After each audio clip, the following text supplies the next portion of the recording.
Hello and welcome back to Perspectives. Yes, we are back. In today's packed show, we report on Sikhs under attack in the Punjab. A shocking attack by Hindu activists on a young Sikh sees 3 Sikh journalists then harassed by police trying to report the fact.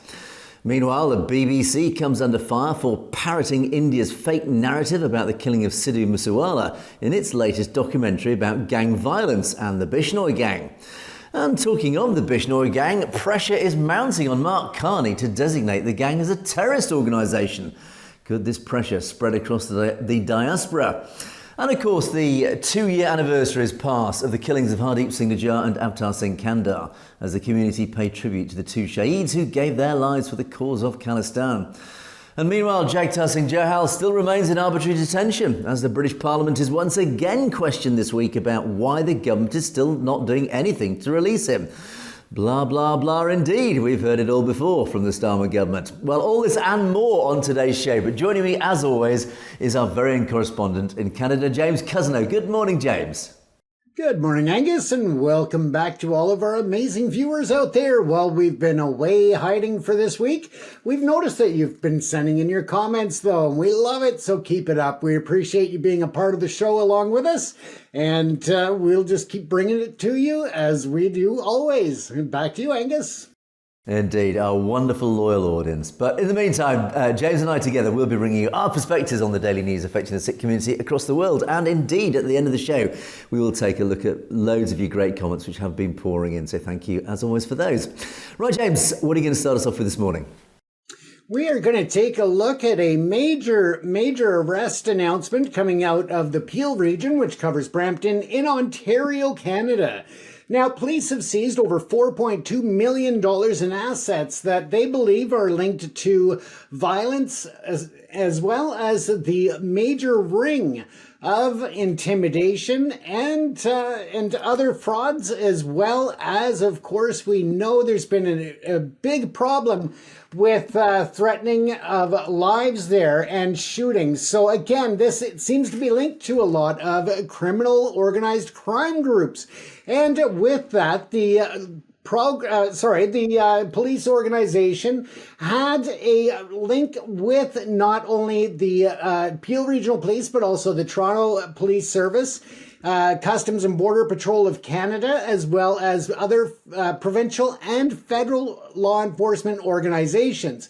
Now, this has been an ongoing investigation for some time, and they have arrested. Now, not only have they arrested a large number of people, but they found that almost 50% of them were actually out on a conditional release, also known as bail conditions, from courts already in the region. So again, that led to, of course, stricter regulations on bail and a call for major bail reform. Now, one of the major things that's come out of this is that not only did they make arrests, not only did they seize assets, but a part of those assets were actually 18 tow trucks, along with other high-end performance cars like Lamborghinis and so forth, but 18 tow trucks. And something that people may not be aware of is that Toronto and the GTA, or Greater Toronto Area, has had a lot of violence within the tow truck industry against each other. It is a very, very tough industry in Ontario, and it is not only tough in terms of trying to make it in business-wise, but also violence and the things that break out between them. Now, included in those assets, they not only, as I said, took into custody these individuals. And here is a list. If you're interested, you can always pause the screen and take a look. But here's a list of names of those arrested. And we'll go into that next week. We'll talk about more detail. But they executed 67 warrants of arrest. They arrested 18 people. Charges were 97 against this group of individuals. Total assets seized of $4.2 million, 6 firearms and 586 rounds of ammunition, $45,000 in Canadian cash, and 2 bulletproof vests. On top of that, they found a crossbow, a taser, and some baseball bats. that are being handled as weapons instead of sporting equipment, with no doubt as to why. But with that, they've also broken up the major ring of extortion attempts. Now, we've been following this very closely with the rash of extortion attempts across Canada, not only in the Peel region and the Greater Toronto area, but in British Columbia, Calgary, Winnipeg. It's been an issue across the nation. The police are very confident that they've been able to get inroads there and make a major dent in that extortion ring. In addition, they do expect more arrests to be coming soon. So it's been very well handled. It's been a great organized operation that happened by the Peel Regional Police, but it also leads across Canada, which is very interesting because at the same time, although not yet confirmed, it is assumed that some of that activity was at the hands of the Bishnoi crime gang. And that is, of course, the Lawrence Bishnoi gang that's controlled out of India. Even though Lawrence Bishnoi is in police custody, is in jail in India, he still controls his international crime enterprise. And with that said, the Premier of British Columbia has actually called on the Prime Minister to designate the Lawrence Bishnoi Gang as a terror organization. Now, this is something that has been repeated by other premiers who have come forward since David Eby of British Columbia made the first call and sent the official documentation forward. The reason why this is big is it very, very rarely ever happens that a criminal gang is labeled as a terrorist organization in Canada. Number two, it is very unusual for a sitting premier to lobby the prime minister for such a designation. And three, it will bring a lot of other resources to the police forces who are investigating and trying to break up the rest of the national crime activity and the transnational criminal organization. So again, there's a lot of reason why they would like to see this designation that really is unprecedented in the Canadian, within the Canadian judicial system. Typically, you would see the courts and the law enforcement agencies working towards that designation, not necessarily a sitting prime minister or premier. The prime minister does definitely have the ability to do it, but it's just a very unusual action. So it states the concern and the impact that the Lawrence Bishnoi gang is having on Canada. And we'll get more into that in the next week. But of course, the overall of it is that they are dealing with illicit different activities, including extortion, trafficking, and targeted violence. And I have reached out to the Peel Regional Police Department to get more clarification if there's direct involvement by these individuals that were recently arrested, the criminal gang activity that they've specified in that news release, and the Lawrence Bishnoi gang as a full circle across Canada, if that's been clarified. So we'll know next week on that when we're back on Monday's episode, Angus. So we'll follow up then and keep everybody abreast of any other developments within this major story happening in Canada. Indeed, and I picked up there, of course, as you said, James, that their tow trucks and their Lamborghinis were seized. And I mean, I've got a simple message to criminal gangs. If you're a criminal, if you're a master criminal, don't go out and buy Lamborghinis. I mean, talking about pointing the finger of suspicion at yourself when you park outside your house with a Lamborghini, it's going to raise attention, and you wonder why you get caught. But anyway, that's a whole other discussion. Yeah, but it is a serious topic, this. And one of the sad spin-offs of all this gang warfare, and it does occur in every country. And sadly, it's just the nature of criminality and humanity. Every community has their own criminals, but it does. And sadly, this export of Indian crime across the diaspora, this gang warfare, all it's doing is feeding a very hungry far right movement that is always looking for excuses to have a go at the immigrants. So, of course, the vast, overwhelming majority of immigrants across the diaspora, whatever community you're in, are decent law-abiding people who try to integrate. The problem, of course, is these gangs do create this huge arsenal of ammunition for the far right to label anybody, any immigrant, as, well, they're all criminals, aren't they? And we've had the same issue here in the UK, for example. We had a recent, quite a terrible incident at a kabaddi tournament, I think in the Midlands. Was it last year? And again, it was inter-gang rivalry, and I think there were some Sikhs, UK Sikhs involved in that. And again, it was just plain and simple criminality. But all it does is feeding the ammunition or gifting ammunition to the far right. So that's another issue. But certainly here, the Bishnoi Gang.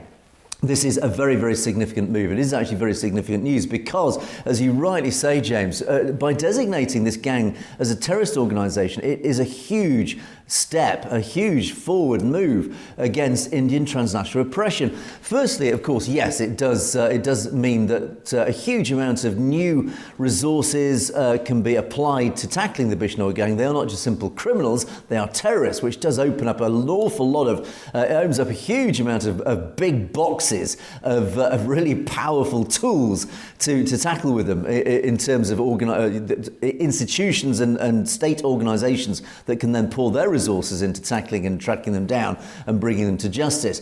But secondly, and actually equally as importantly, is the symbolic impact of this. It symbolises, it sends out a massive message that we see this gang, who are a de facto proxy group of killers on behalf of the Indian government, you are terrorists, and therefore you are acting on behalf of the Indian government as terrorists. You are spreading terror on behalf of the Indian government against the Sikh community, the Canadian Sikh community. And as I said in the introduction, hopefully this will also then spread across the Five Eyes. If Canada designates them as terrorists, it's likely the rest of North America will, of course, the USA, and likely possibly here in the UK as well, although I don't think the Bishnoi Gang operates so widely here in the UK.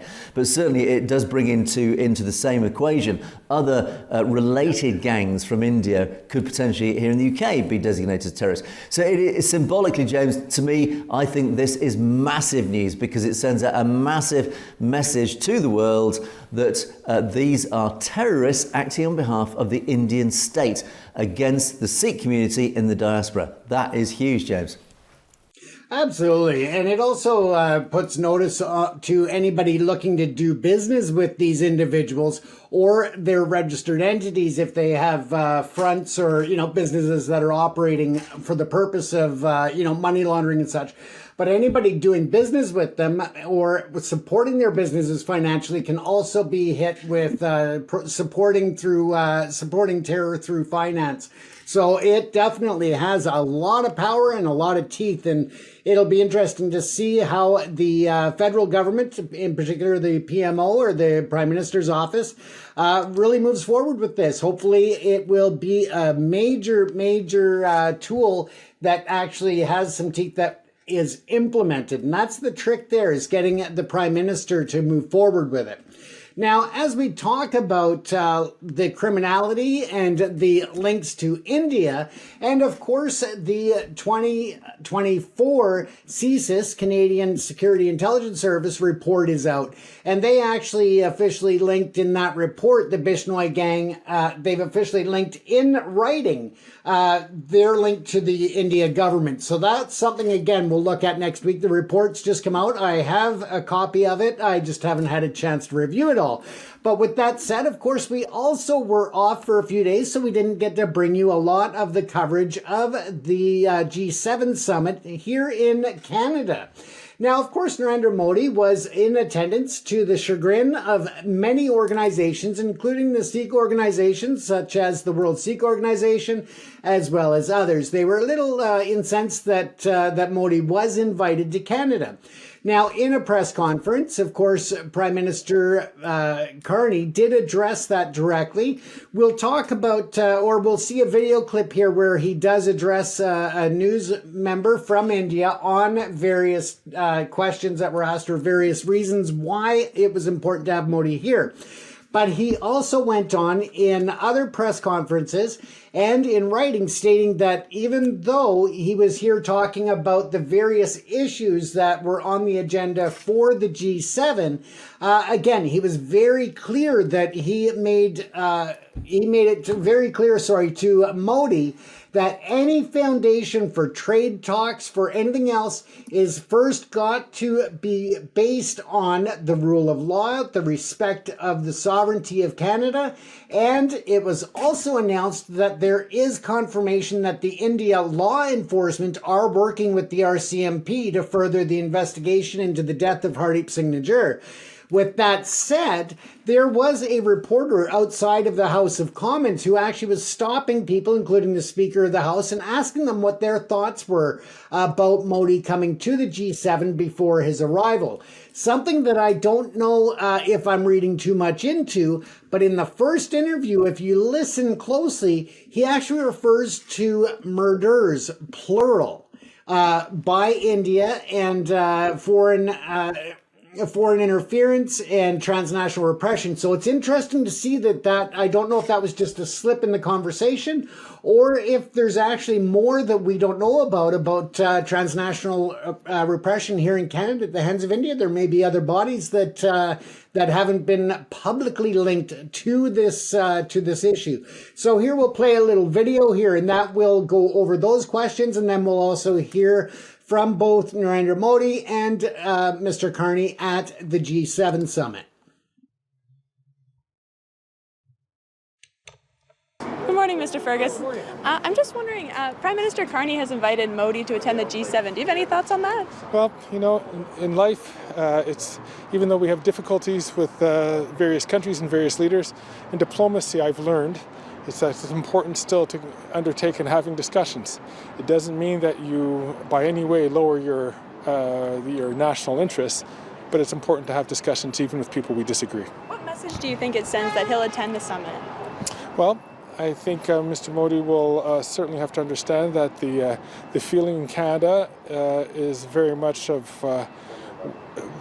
one where we would want to see how he accounts for his behavior and his country's behavior in some of the extrajudicial killings that had gone on here, and see in what ways that he can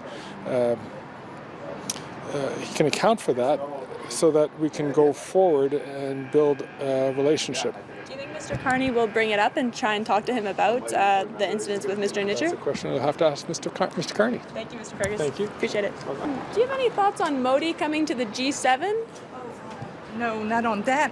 But if you want to talk about the Gatineau Park bill that the Senator Galvez and I will table at the Senate next week, that is a topic for the capital, the region. And so that's a good news for me. Thank you. Thank you. What do you think about Modi coming to the G7? The Prime Minister's invited him. G7 is a very important summit. We need to make sure that all large economies are there and present. This is an opportunity where we can engage in effective diplomacy, where we can have these very important face-to-face conversations. Canada and India both have a lot of work to do. This does not absolve the fact that India is accused of carrying extrajudicial killings here in Canada, but I think it's an opportunity for a new Prime Minister here in Canada to work with Mr. Modi and find a path forward to ensure that not only our economies grow, but we also respect each other's sovereignty and don't engage in the kind of behaviors that India is accused of. And I believe President Trump wanted Mr. Modi at this summit. Do you see this as like a peace offering with the U.S.? Do you think this is about U.S.-Canada relations? As I said, I think these summits are extremely important to have those meaningful, thoughtful conversations. There's no better way of doing that but to actually sit across from the table.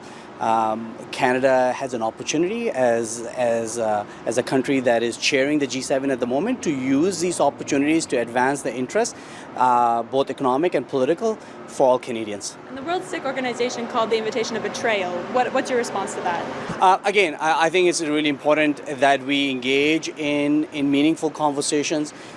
This does not absolve India for what they've been accused of. I'm hopeful that the Prime Minister is going to use that opportunity to assert that point and ensure that this kind of thing does not ever happen again. Thank you, Mr. Naqvi. Very good. May I say, Excellency Prime Minister, it's a great honor to host you at the G7. India has been coming to the G7, I believe, since 2018 in Biarritz with our French partners, and it's a testament to the importance of your country, to your leadership, and to the importance of the issues that we look to tackle together, from energy security, from the energy transition that you're helping to lead, to the future of artificial intelligence, to the fight that we have against transnational repression, against terrorism, against other factors, and the work that we can do together. And it is my great honor to have you here. I enjoyed your intervention just now, and we look forward to our discussion. Excellency, मैं आपका बहुत बहुत आभारी हूँ कि आपने G7 में भारत को निमंत्रित किया, और मेरा भी सौभाग्य है कि मुझे 2015 के बाद फिर से एक बार कनाडा की धरती पर आकर के कनाडा के लोगों के साथ जुड़ने का एक अवसर मिला है। भारत दुनिया की सबसे बड़ा लोकतांत्रिक देश है। पिछले दिनों G20 समिट की अध्यक्षता के रूप में भारत ने विश्व के लिए अनेक उपकारक ऐसे इनिशिएटिव लिए हैं। आज G7 के अंदर G20 में भारत ने जो मजबूत नींव रखी है, उसको एक प्रकार से नए स्वरूप में G7 में उसके एग्जीक्यूशन की दिशा में ले जाने में एक बहुत बड़ा अवसर है, और भारत इस अवसर का उपयोग ग्लोबल गुड के लिए करने के लिए हमेशा इच्छुक रहा है, आगे भी इच्छुक रहेगा। भारत और कनाडा के संबंध अनेक प्रकार से बहुत ही महत्वपूर्ण है। कनाडा की अनेक कंपनियों का भारत में निवेश है। भारत के लोगों का भी कनाडा की धरती पर बहुत बड़ा निवेश है। लोकतांत्रिक मूल्यों को समर्पित कनाडा और भारत मिलकर के लोकतंत्र को मजबूत करना होगा, मानवता को मजबूत करना होगा, हमारे रिसोर्सेज का ऑप्टिमम यूटिलाइजेशन कर करके मानव जात के कल्याण के काम में कैसे ला सकते हैं, उस दिशा में हम प्रयास करते रहेंगे। और मुझे विश्वास है कि प्रधानमंत्री जी के चुनाव के बाद मुझे पहली बार मिलने का मौका मिला है, तो इस चुनाव के भव्य विजय के लिए भी मैं उनको बधाई देता हूं, और आने वाले कालखंड में उनके साथ भारत और कनाडा मिल करके अनेक क्षेत्रों में प्रगति करेंगे। बहुत बहुत धन्यवाद। Excellency, thank you for inviting me to attend the G7 summit. And I'm very happy to get this opportunity to come and visit the soil of Canada after 2015 and to be in touch with the people of Canada. India is the largest democracy in the world. During our chair of the G20 summit, we took many initiatives for the welfare of the world. And today, we are extending that resolve through the G7 summit and going to execute it through the help of this platform as well. So I think that this is a great opportunity for us to serve public good, the global goods. It has always been India's intention to promote global goods, and today through G7 we have that same opportunity. I believe that India-Canada relations are extremely important, and India and Canada should work together and achieve win-win cooperation in several areas. Canadian companies have invested in India in a big way. Indian people have also invested in Canada in a big way. We both stand for democratic values. Together, we can strengthen democratic values. We can strengthen humanity. If we work together, optimally utilize all our resources, we can work for the welfare of the entire humanity. And I'm extremely confident that we'll be able to do this task. Excellency, congratulations on a grand victory on this election, and I'm sure under your leadership we will be able to work together in a positive way and take India-Canada relationship forward. Thank you very much. Thank you very much, everyone. Thank you. Thank you. Please.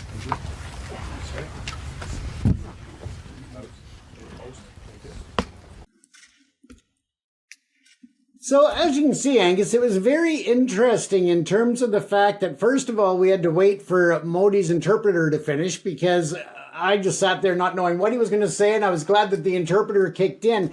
But of course, during that part of the press conference, there wasn't really any discussion of the transnational repression.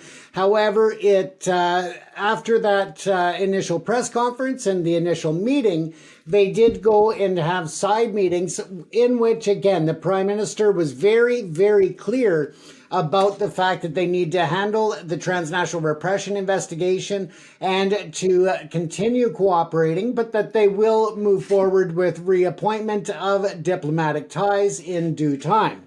But again, when you saw that reporter from CPAC there, she was asking questions of the different parliamentarians as they were making their way into the House of Commons.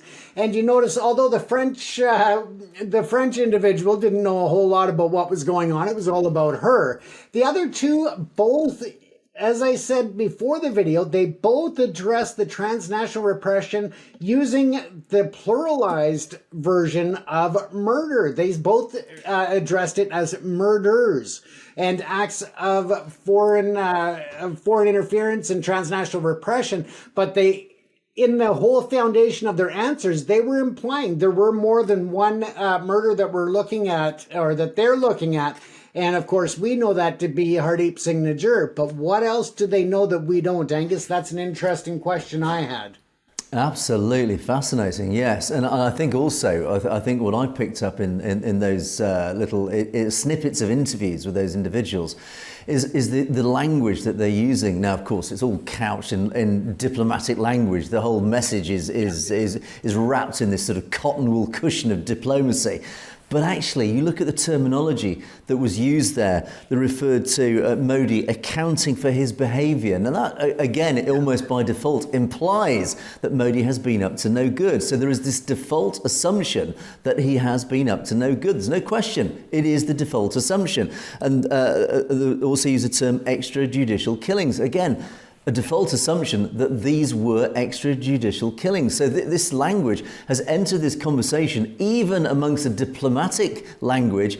It is these phrases and these terms that are being used, and that is really, really significant. Let me contrast that, for example, here in the UK, Keir Starmer and David Lammy, our Foreign Secretary, when we talk about Jaggi, they always used to use the phrase arbitrary detention. Now suddenly they're in government, they deliberately do not use the words or that phrase arbitrary detention. And that again is about the use of default language. They refuse to acknowledge it publicly. Yet here in Canada, yes, these politicians are using these key phrases just thrown into the conversation, but they are default assumptions of extrajudicial killings. In other words, that platform of that foundation of assumption that of fact is, yes, there have been extrajudicial killings. Yes, Modi is behind them, which, again, doesn't matter how much diplomatic language you wrap around that, that is the message going out. Well done to those politicians. I think Canada is really taking this seriously.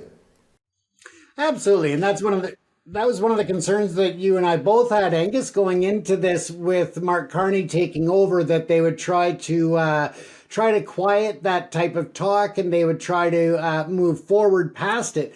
But actually they haven't. They're still talking very firm and very clearly. And if you, next week when I play another clip of Mark Carney, because we'll have some follow-ups going on, but you'll see just how clear he is in the public media, stating very, very clearly that there's the link, that it's got to be addressed before the trade issues, before the diplomatic issues. The transnational repression must be dealt with first and foremost.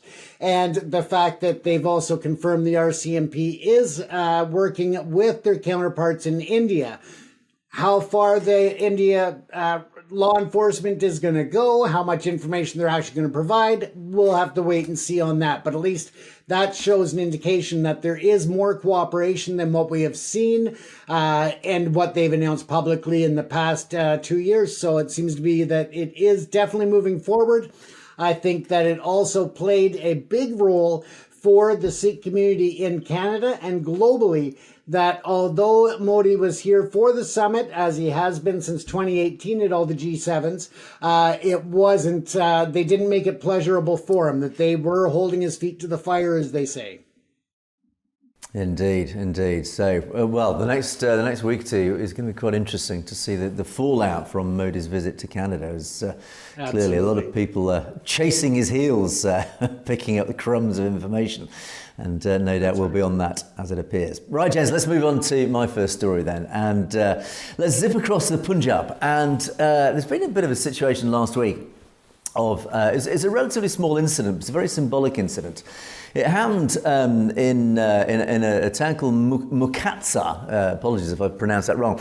It was a target of it was a young Sikh who got caught up in a protest. But also it was the fallout of this that again was very symbolic about what is going on in the Punjab.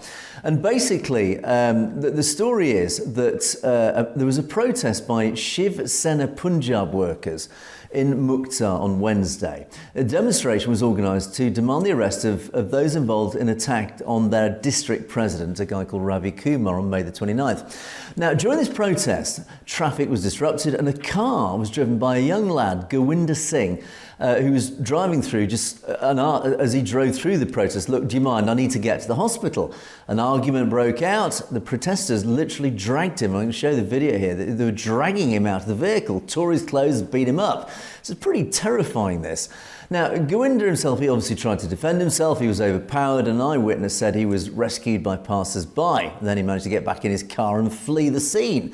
And then the protest ended shortly afterwards. Now, at the time, the police were seen there. They were there, but they stood back. They did not intervene. Now, subsequent to this, there was an investigation by the police. They haven't called anybody yet. And Govt himself was admitted to the local hospital for minor injuries.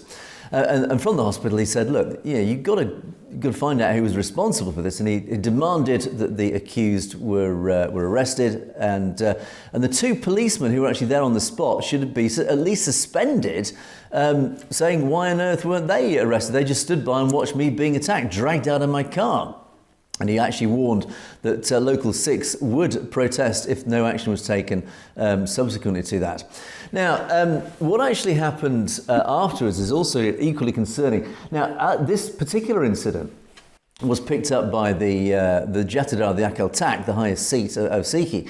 Jani Kuldeep Singh Gargaj, he actually condemned not only this assault, but also an alleged attack on an elderly Sikh, Jagtar Singh, in Rampura Phul in Bathinda afterwards, where the victim's turban was allegedly disrespected and his beard torn off. And he described these acts as deeply painful. Now, those are the specific incidents that went on. Again, very symbolic about this general division in Punjab society that is growing, is that Sikhs are increasingly becoming more of a target of just general violence in the streets. And subsequent to this, and again, the one offshoot of this is the fact that the police stood by and watched them make it happen. That has dangerous resonance from, of course, the genocide of 1984, where the police stood back and watched, and in some cases actually joined in the genocide of Sikhs. So again, it has painful resonance to what happened in those days. But even today, the police are standing by watching Sikhs being attacked and assaulted. But also, after this incident, 3 Sikh journalists who were investigating this have also been targeted by local police authorities.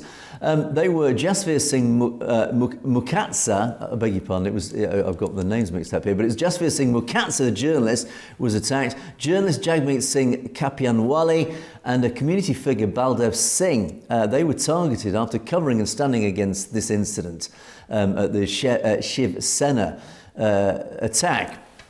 And it, of course, happened in broad daylight. So they were there recording it. They put it online. As a result, they themselves found themselves being targeted by the local police. So again, this once again is what is happening in the Punjab. Once again, is that the Sikh community is being targeted, firstly by activists on the Hindu side, and again, it's just very symbolic of this division across society, but also the police are just standing by watching it happening, and as a result, even when Sikh journalists try to investigate and bring the police to account, they themselves are being targeted. And once again, it is just highlighting how the fact that the free press in Punjab and India as a whole, but particularly in the Punjab, and of course it spreads up into the Kashmir, the free press, who ever try to hold the state to account for their misbehaviour, are being being targeted themselves. And this is why there is very little press freedom in India. This is why so many human rights organizations across the world pour their ire and they're focused on India, saying you are not a free nation, you are not a democratic nation, because any time that the government and its state instruments are held to account,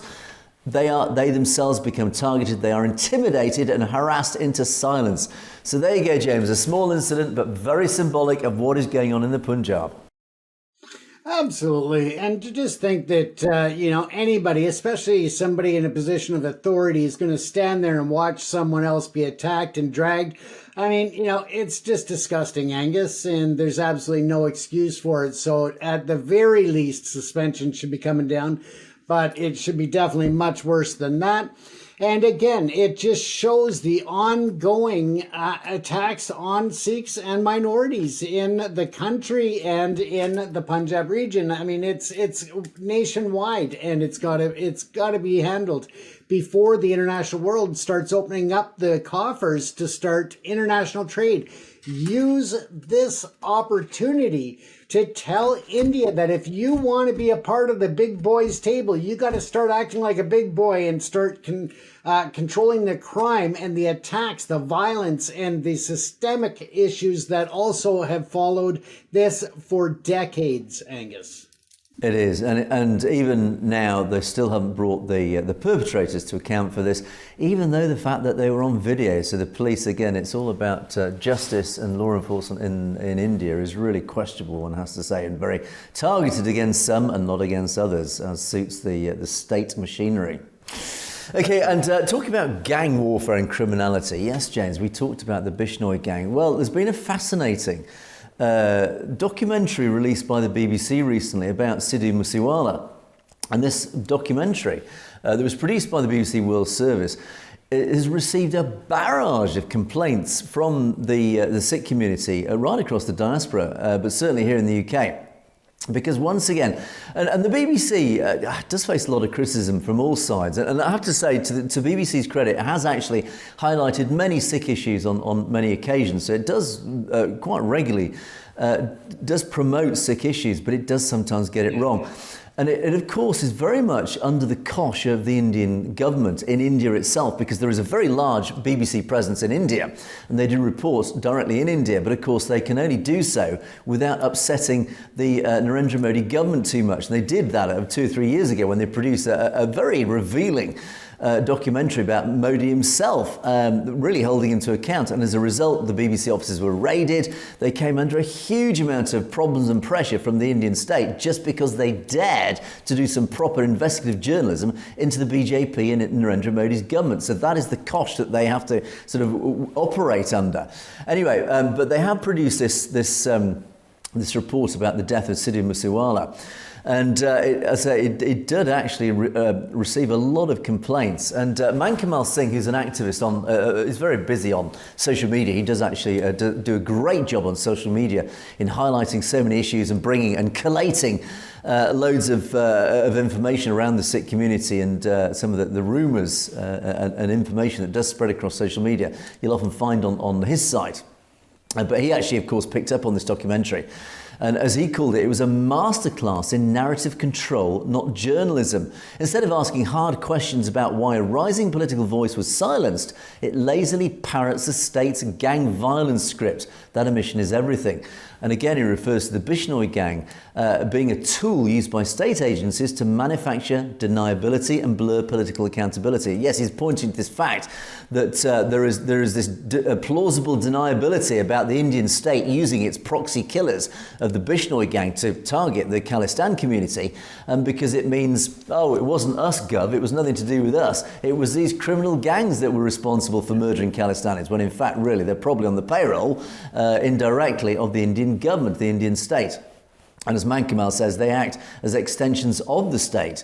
But this gang war narrative that they're using is a complete red herring, carefully planted to steer attention away from deeper political truths. And then he specifically talks about Sidhu MooseWala, and again, we talked about MooseWala a lot on this channel.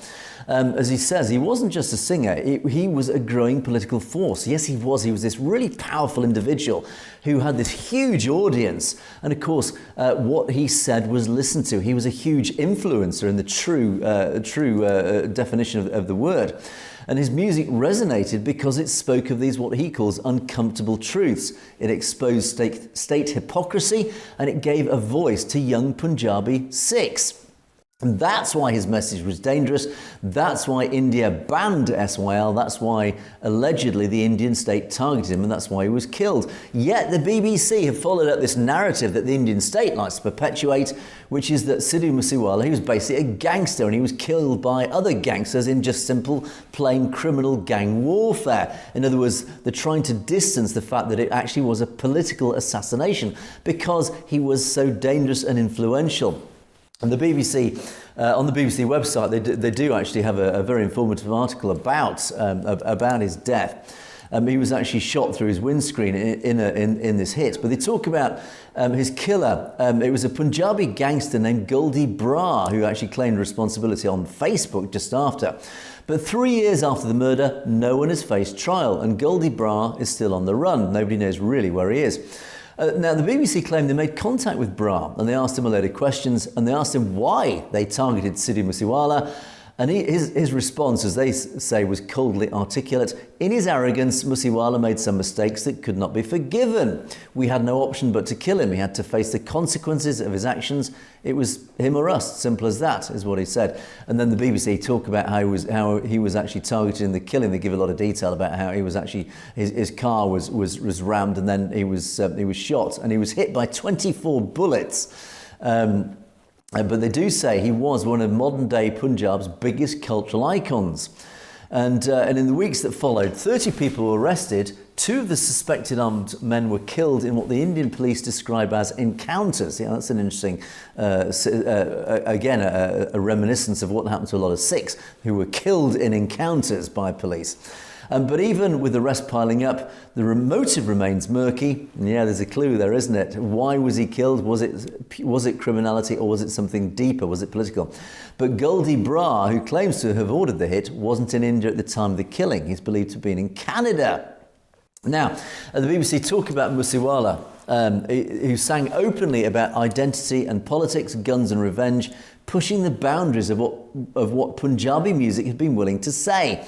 And over his short but explosive career, he spotlighted the darker undercurrents of India's Punjab region, this gangster culture, unemployment, political decay, while evoking a deep nostalgia for village life. You see, this is why he was so dangerous. This is why he was such a target of the Indian state, because he was becoming this global force. He was highlighting to the world just what was actually really going on in the Punjab. He was this voice, almost this journalist by default. He was getting the news out through his music and through his interviews. He was telling the world through his billions or millions of followers about what was really going on in Narendra Modi's India. And Narendra Modi and his government really didn't like this.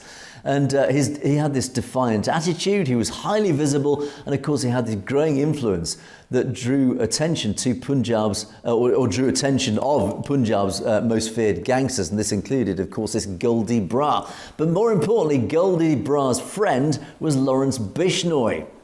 And again, there is the link. And we talk about proxy killers of the Indian state. Again, it does imply that there was this collusion between the Bishnoi Gang, this Govt Bra character, and certainly it does seem the alleged criminality here, or the alleged state criminality, is that Govt Bra was effectively the proxy killer of the Indian state to take out this very, very powerful force, very powerful influencer who was highlighting the truth of what was going on in the Punjab. And sadly, he's paid with it with his life. He obviously lived fast and hard. He was a rapper, and he lived true to that name of rapper society.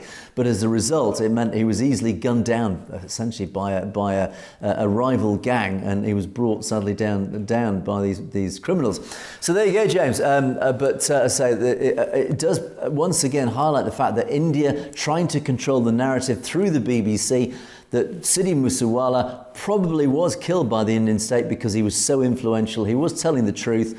And unfortunately, the BBC has fallen into this trap of following the state narrative rather than doing its job, which is actually asking the key questions. Why really was Sidhu MooseWala murdered by the state? Yeah, absolutely, Angus, and we'll take a look at that in more depth next week, because I'm sure that as I start digging through the CSIS report that's out, and with them talking about different security issues, but also the transnational repression and organized crime links with the Bishnoi Gang and the links to the government of India, that I'm sure we'll see Goldie's name show up there many a times, because his name sure has shown up in Canada in the recent decade, I would say, in whether directly or indirectly involved in a lot of criminality within the gang activity within, of course, the borders of Canada and internationally. So that'll be interesting. Again, we've got a lot really coming together in that fluid situation, Angus. Indeed, it's interesting how it's all so interconnected across the globe, this Indian, export of Indian criminality and terrorism, let's call it for what it is. And talking of which, yes, we sadly had to mark the passing, the 2-year anniversaries, of course, in recent days of Hardeep Singh Johal and Jagtar Singh Johal here in the UK. Which, of course, those dates and Jagtar Singh's Kandar's passing was on the 15th of June, so really only just a few days ago, 2 years ago. How time flies, and of course that case still continues. But of course another case that is regularly raised and remembered, because we will not forget, and the community will not forget, and not allow British politicians to forget, the case of Jagtar Singh Johal. And once again in Parliament this week, his case was raised by his own MP, his own Member of Parliament, and indeed another MP who questioned a representative, a spokesperson for the British government, Starmer's government. And it was actually happened on Wednesday this week, where Douglas McAllister, who was Jaggy's MP, and another Sikh MP, Verinder Juss, raised the case of Jagtar Singh Johal in a debate, in a relatively small debate in the British Parliament. And they asked a lot of questions. They talked again about the whole background. They questioned this guy, Hamish Falconer, who was the representative of the government. He works for the Foreign Office. He works for the minister. Well, he works for David Lammy. Effectively, David Lammy, our Foreign Secretary, is his boss. And he was answering these questions from the MPs, saying, well, what on earth is going on? Why is the British government not doing anything about it? You know what's going on. And again, there's a lot of debate about a lot of political prisoners, but particularly about Jagtar Singh Johal. And let me play you the response to Verinder Juss and to Douglas McAllister. This is Hamish's response. I want to turn briefly to some of the other cases that have been raised, including by my honourable friends, the tireless member for West Dunbartonshire. We continue to raise concerns about Mr Johal's prolonged detention with the Government of India at every appropriate opportunity, emphasising the need for a prompt, full and just resolution of Mr Johal's case within India's independent legal system. We continue to provide consular support to Mr Johal and his family. The Foreign Secretary met Mr Johal's brother on the 8th of May and raised Mr Johal's case with his Indian counterpart on several occasions, including most recently on the 7th of June. The Prime Minister has raised Mr Johal's case with Prime Minister Modi on the 18th of November and with the Indian Minister of External Affairs on the 4th of March. Blah, blah, blah. Here we go again, Jez. I think we've heard it all before. I mean, again, the answers are just meaningless. I mean, yeah, we've raised it. But what are you actually doing about it? I see great press conferences of Starmer standing up saying, we have agreed this trade deal with India. Well, great, but why are you not getting results about Jagtar Singh Johal? One of the fundamental breaches of human rights. We are supposedly a democracy that follows the rule of law, that stands up. We have invaded countries on less grounds. We have invaded countries. We have changed regimes across the Middle East, whether it's Libya or whether it's Iraq or wherever. We have changed regimes based on our demands for the rule of law and democracy. Yet, here is Narendra Modi, who has imprisoned arbitrarily Jagtar Singh Johal, a British citizen, and we are doing absolutely nothing about it, apart from we're raising it, we've raised it. But we've agreed trade deals. James, we've been here before, haven't we? Absolutely. And again, it shows a difference in how the British establishment is handling Modi and this issue, as opposed to how the Canadian establishment is dealing with Modi. So again, it shows a differentiation. But again, like I said earlier, Angus, it's time that the global community came together and said, okay, we're looking at this major advancement in trade, in security, in economics, in technology. And where is it that anybody is bringing up human rights and the rights of all people, especially, those who are in situations like Jaggy?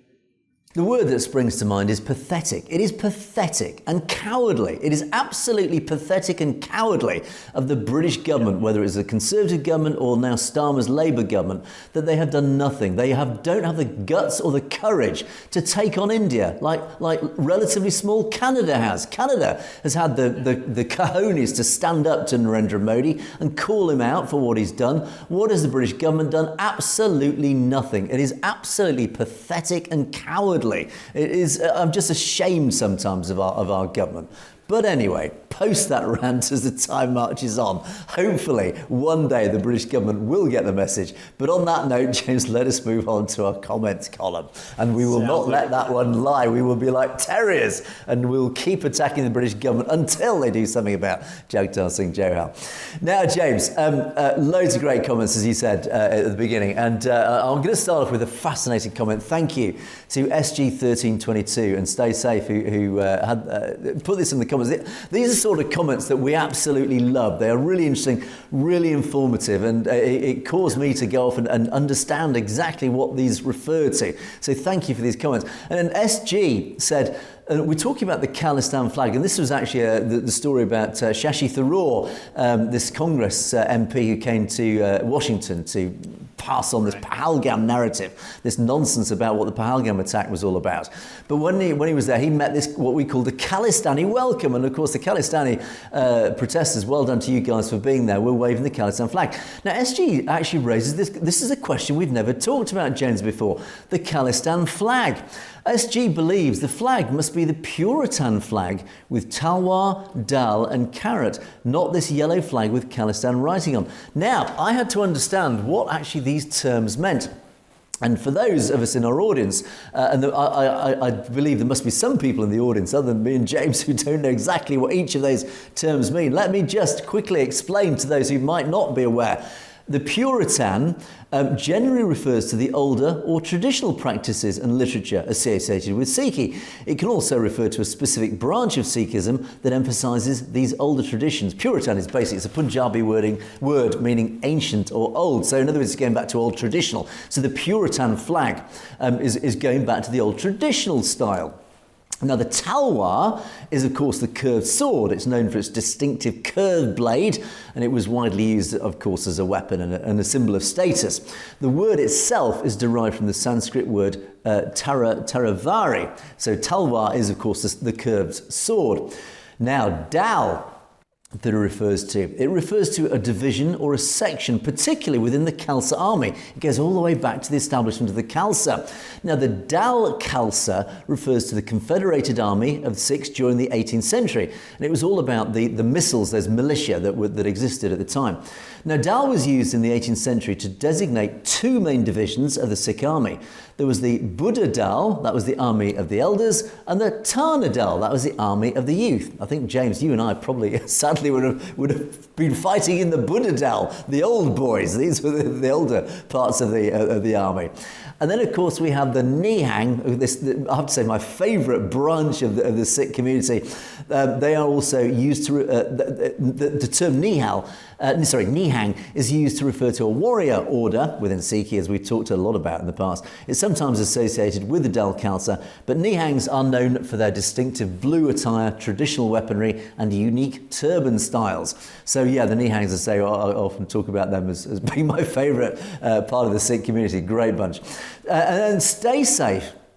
Kara, and the word Kara, of course, refers to the steel bangle. That's one of the 5 Ks. When the Khalsa was established and the 5 Ks were established, the Kara or the carrot is that steel bangle that goes around the wrist, one of the 5 Ks. Now, Stay Safe responds saying, no, the Puritan Nishan, the Nishan is that triangular flag that flies outside every Gurdwara. The Puritan Nishan is the Sikh missile flag, missiles again referring back to those militia that were existed in the 18th century, and it was used through the Sikh Confederacy until the British East India annexation. Sarbat Khalsa had the authority. Sarbat Khalsa, another term. The Sarbat Khalsa, again established when the Khalsa was established with the final living guru. He formed, every time the Khalsa had to make a decision, they got together in a Sarbat. So the Sarbat Khalsa was when policy and decisions were made. And that, of course, runs through even to the present day. So when the Sikh community or the Khalsa, or actually representatives of the Khalsa, commune together to make key decisions for the Sikh community, it's called a Sarbat. So the Sarbat Khalsa had the authority back then. It declared in the Sarbat Khalsa in 1986. So when they got together in 1986, they had the authority and they declared the yellow flag and the blue kandar is actually the official flag. So it was decided in 1986 that it is the official flag. In the modern era, we are in nations rather than empires and kingdoms. Unfortunately, that was the golden age when the different borders that you could cross, and of course it changed after the war.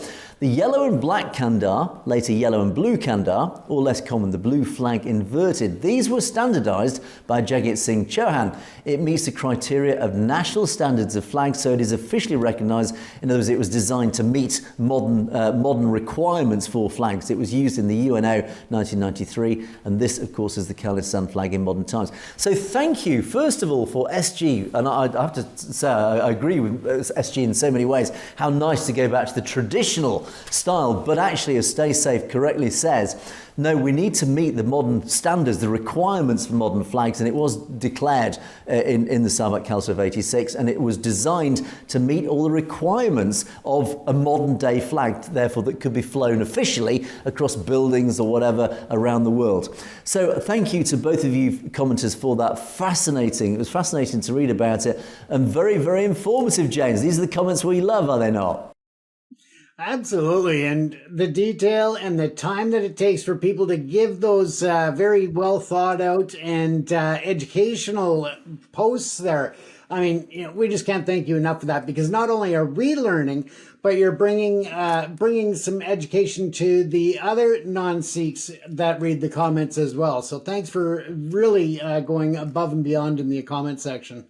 And of course, flags are very, very important things. Armies and nations live and die by their flags, literally holding their flags in many cases. So that is why flags are so important. That is why, attention to detail is so, so important, even when it comes to just a simple rag, because it is so symbolic. It represents so much. So indeed. So keep those khalistan flags flying wherever you go.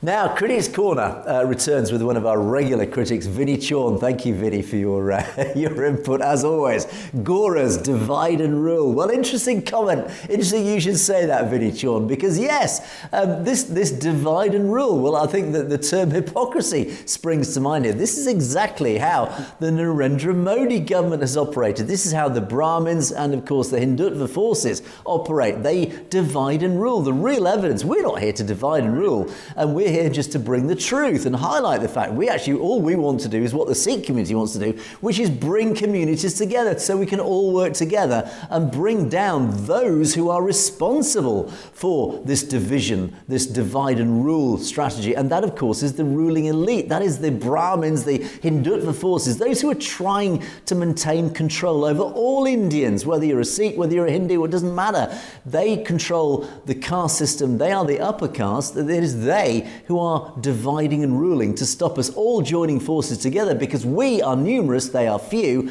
It is they who are causing division, and that is how they rule, James. It's an old tactic that always works.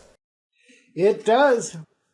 And we see it not only in India, we're seeing it more and more the worldwide, and it is, the reason for it is because it works, and that's the shame of it, is that it's pushing more divisiveness and more division in our societies around the globe than it is bringing unity. So that's the sad part of it all. Indeed, and it works across the whole of humanity, is that we are all controlled by a very small number of people, but we are many, they are few. The problem that we have is uniting and all joining forces, because all of us around the world, 90% of us around the world, just want to live our lives in peace and all get on with each other. We don't want to invade nations or fight each other. We just want to get on with our ordinary lives and be happy and live with love and peace. It is that 1%, actually, it's the 1 in 10s I often talk about, who are the ones who are the divide and rule. And Vinny, even you need to join us in pointing this out. We all need to join forces to bring these evil forces down. Right, and of course, this video I put together last week, in the absence of perspectives, we talked about Shashi Tharoor. He is this Narendra Modi spokesperson, despite the fact he is an opposition MP. He is an MP for the Congress Party, and yet, as many people are pointing out, why on earth is he doing the BJP's dirty work? Well, Jagtar Singh says Tharoor is washing himself in BJP washing machine after his wife's death. And Deepa Han says Shashi Tharoor is on Modi's payroll. Yes, what on earth is this guy doing? He's not supposed to be going around the world parroting the BJP narrative about what the Pahalgam massacres were all about. Again, the accusations, even globally, are the fact that it was a false flag. So why isn't he, as a member of the opposition, asking those uncomfortable questions? Well, James, unfortunately, it does appear this guy, and we don't know much about this guy. And as I said, I just said in the video, I had a lot of time for him because I think he's a very articulate, intelligent person. But why is his politics shifting across to the BJP? All I would say, James, is we know politics is a dirty business and it attracts dirty minds. That is so true, and if politics were clean and honest, well, they'd find a way to screw it up anyway. You thought I was going to say something positive, didn't you? Indeed, it will be a cold day in hell, I think, sadly, when James and I ever get to say something positive about our politicians. But maybe, who knows, we may get there one day. And Manoj Chowdhury asked the question, will Pakistan Punjab be part of Planned Khalistan? Well, Dr. D is in no doubt by saying, hell yeah. And this is a question, James, we often ask.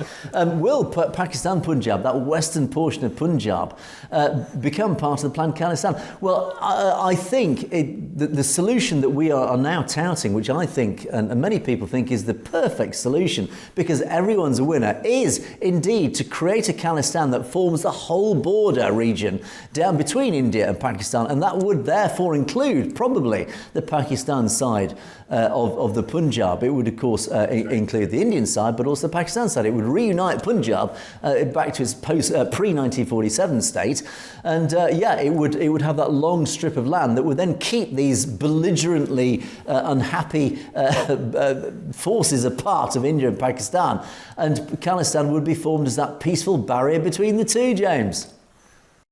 Yeah, it'd be a nice buffer zone, that's for sure. And again, we just remind people that the reason why we look at it as Khalistan starting with Punjab and India is because in 1947 partition, India is the one that made the promises and really stabbed the Sikhs in the back and didn't follow through on any of the commitments, promises, or other situations, and really deceive them. So again, I think that's the primary reason that you see the bigger movement for the return of Punjab to the Khalistan region as a sovereign nation. So, indeed, and it would be interesting actually if a referendum was held in the Pakistan Punjab about would you like to become part of an independent Khalistan. It is, of course, majority Muslim because of the post-partition fall of the demographics. But it would be interesting, actually, if a referendum was held in Pakistan Punjab to see what the local population would want to happen to their Punjab. I don't know. I honestly don't know. If you're in Pakistan Punjab, let us know. What is your belief? What do you think the general feeling would be in Punjab in Pakistan if they were given the option to form part of Khalistan, where, of course, they would be totally welcomed as part of that nation, that nation that would welcome people of all faiths under a simple democratic rule. And then at least it would move away from that almost perennial or perpetual military rule of Pakistan. Who knows, Jens? But anyway. A few shout-outs, as I always like to do. Magic Core, one of our regular contributors, always contributes a very simple hello. Well, hello to you, Manjit. Thank you for continuing to watch us. Much appreciated. And Jagtar Singh says, a very good morning, sir. Well, a very good morning to you, Jagtar. And thank you for watching. And thank you to all of you who just drop in very briefly just to say good morning or a hello or a good day or whatever. We do read your comments. We do appreciate them. And then final set, James. Sikhs Bukuyokoju says, oh yes, as Ernesto Che Guevara said, homeland or death. Yes, indeed, it is all of it. Well, he was another freedom fighter, depending on your perspective of Che Guevara. But certainly his poster adorned many students' bedroom walls. I think even at one stage in my youth as a student, I might have had a poster of Che Guevara on my wall. Of course, that iconic image. But the message here really is, yeah, it's all about it's homeland or death. Well, let's hope in this modern democratic and peaceful era, it doesn't have to come to death. It just comes back to a simple ballot. Ballot, not bullets, in the words of many activists who say these days. It is all about casting a vote. So a homeland should come through casting votes. We don't need to fight for it physically anymore. It comes through modern, peaceful democracy, James. Absolutely. And social media just has that power to really bring the movement forward. So again, it's about using your words. And the final sign-off goes to Sam Singh. Freedom is beautiful. Yes, it is indeed. I don't think James and I could put it any better, could we, James? Not at all. Don't take it for granted. We have to keep fighting for freedom, because certainly those who don't live in complete freedom, and by that, of course, India, really the Indians do not live in complete freedom. Certainly not press freedom, not freedom certainly for the Sikh community in the Punjab. That is what we are fighting for. We are fighting for the simple, basic human right of freedom. And that only comes when the truth is revealed, and that is what Perspectives is all about.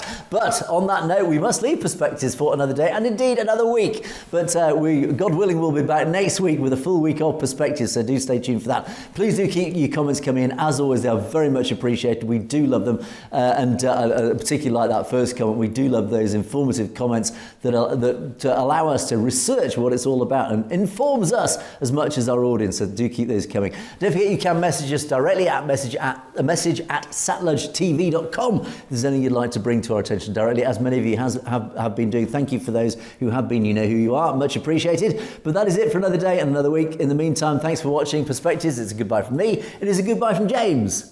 Stay safe, everyone. You have, of course, been watching Perspectives. We will see you next week.